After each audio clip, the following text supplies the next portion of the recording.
மக்கள் அனைவருக்கும் வணக்கம். எக்ஸட் போல்னு சொல்லிட்டு ஒரு தேர்தலுக்கு பிந்தைய கருத்து கணிப்புன்னு ஒரு கூட்டம் வந்து சொல்லி தெரிஞ்சு, அது எத்தனை அடிப்படையில் எவ்வளவு பேர்கிட்ட அவங்க போய் மைக்க பிடிச்சி கேட்டாங்க தெரியல. இதெல்லாம் சொல்லணும்ல.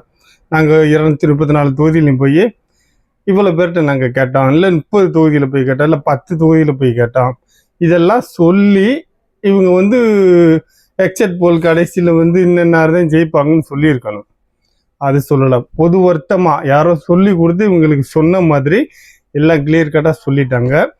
இப்போ இவங்க இந்த சோசியல் மீடியாவெல்லாம் என்னது இந்த சீமான் கட்சியும் இந்த டிவிகே கட்சியும் அடிச்சுட்டு மல்லு கட்டின்னு இருக்கானுங்க. ஏன் இந்த மாதிரி பண்ணுறானுங்கன்னு தெரியல.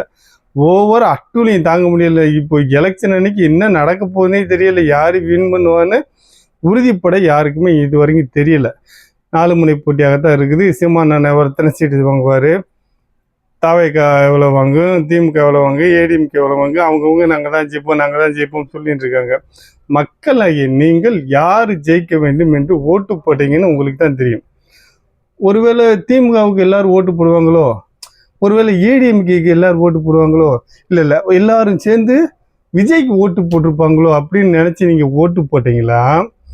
இல்லை பர்டிகுலராக இந்த கட்சிக்கு தான் நாங்கள் ஓட்டு போடுவோம், எங்களுடைய வருஷம் பரம்பரை இந்த கட்சிக்கு தான் நாங்கள் ஓட்டு போட்டிருக்கோம்னு நினச்சி ஓட்டு போட்டீங்களா அப்படின்னு இந்த தாவேகாவுக்கும் தெரியாது, சீமானுக்கு தெரியாது, இந்த திமுகவுக்கும் தெரியாது, ஏடிஎம்கேவும் தெரியாது. மக்களாகி உங்களுக்கு தான் தெரியும் யாருக்கு எவ்வளோ % ஓட்டு வருதுன்னு. 4ஆம் தேதி ரிசல்ட்டுக்கு தான் தெரியும். அதுக்கிடையில் எவ்வளோ கருத்து கணிப்பு வந்தாலும் ஜெயலலிதா அம்மார்களே உடச்சி தூள் ஆகிருச்சு. பொறுத்திருந்து பார்ப்போம். இந்த எலெக்ஷன் அன்னைக்கு தயவு செய்து யாரும் இந்த என்னமோ ஏதோ சொன்னாங்க, இன்னும் எல்லா பேரும் விஷத்தை குடிச்சிருங்கடா, அதை குடிச்சிருங்கடா, இப்படி கரெக்டாக ரெடியாக இருங்கடா 10 மணிக்கெல்லாம், அப்படி என்னென்னமோ பேசின்னு இந்த இன்னும் காமெடி டைம் மாதிரி இந்த இன்ஸ்டாகிராமில் இந்த கட்சிக்காரங்க எல்லாம் பேசிகிட்டு இருக்காங்க. பொறுத்திருந்து பார்ப்போம். எது நடக்குதோ நல்லதாகவே நடக்கும். மக்கள் யாரை தேர்ந்தெடுத்திருக்காங்களோ அனைவரும் ஒரு மனதோடு அதை ஏற்றுக்கொள்வோம். நன்றி, வணக்கம்.